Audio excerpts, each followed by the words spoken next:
నా జీవితంలో నేను ఎన్నో పుట్టినరోజులు వేడుకగా జరుపుకున్నాను. కానీ ఈ ఒక్కరోజు నా హృదయ సీమను, నా ఆలోచనల తీరాలను పూర్తిగా మార్చేసింది. ప్రతి ఏటా దీపాలు వెలిగించి, కేకులు కోసి, బంధుమిత్రుల శుభాకాంక్షల మధ్య మురిసిపోవడం అందరూ చేసేదే.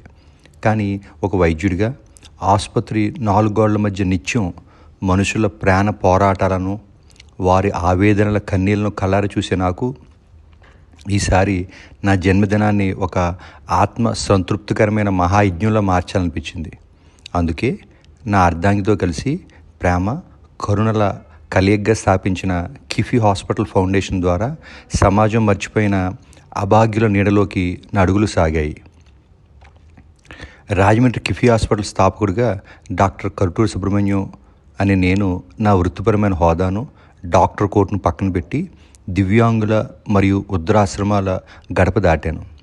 అక్కడ నాకు కనిపించిన దృశ్యాలు నా గుండెను పిండేశాయి.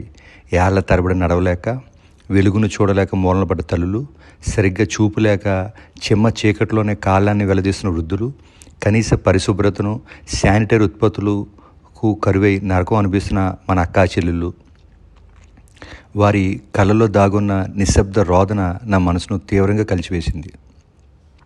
అయితే ఈ మహత్కార్యానికి వెన్నెముకగా నిలిచి తన అమూల్యమైన సమయాన్ని వెచ్చించిన శ్రీ బొల్లా సతీష్ గారి నిస్వార్థ సేవ వర్ణాతీతం.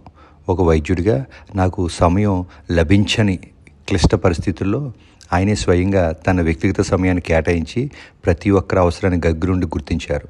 అర్హులైన అభాగ్యులను ఎంపిక చేయడంలో ఆయన చూపిన చొరవ నిజంగా ఒక పవిత్రమైన తపస్సు.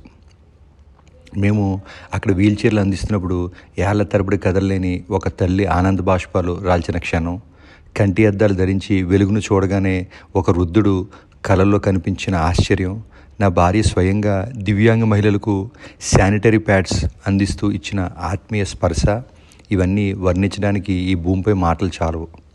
ఎలక్ట్రిక్ స్కూటర్లు పొందిన ఆ అభాగ్యుల ముఖాల్లో కనిపించిన స్వేచ్ఛ నవ్వులు నా జన్మదినానికే ఆ దేవుడే ప్రత్యక్షమై ఇచ్చిన అత్యంత గొప్ప కానుక. ఆ తర్వాత అందరితో కలిసి కూర్చుని ఆప్యాయంగా వడ్డించిన ఆ విందు భోజనం నా జీవితంలోనే అత్యంత మధురమైన క్షణం. వారు మా భుజాలపై కప్పిన ఆప్యాయతల సాలువ, అందించిన దివ్యాశీసులు నన్నుగా ఖాళీ చేసి దైవత్వంతో నింపేశాయి. సేవలోనే పరమార్థం ఉందని గ్రహించిన ఈరోజు నా జీవితంలోనే అత్యుత్తమైనది. కిఫీ హాస్పిటల్ ఫౌండేషన్ ద్వారా ఇలాంటి సేవాయజ్ఞాలు భవిష్యత్తులో మరెన్నో చేస్తానని దైవసాక్షిగా మాటిస్తున్నాను. దేవుడు మనకు ఐశ్వర్యాన్ని ఇచ్చింది దాచుకోవడానికి కాదు, అవసరం ఉన్న వారికి పంచిపెట్టడానికి.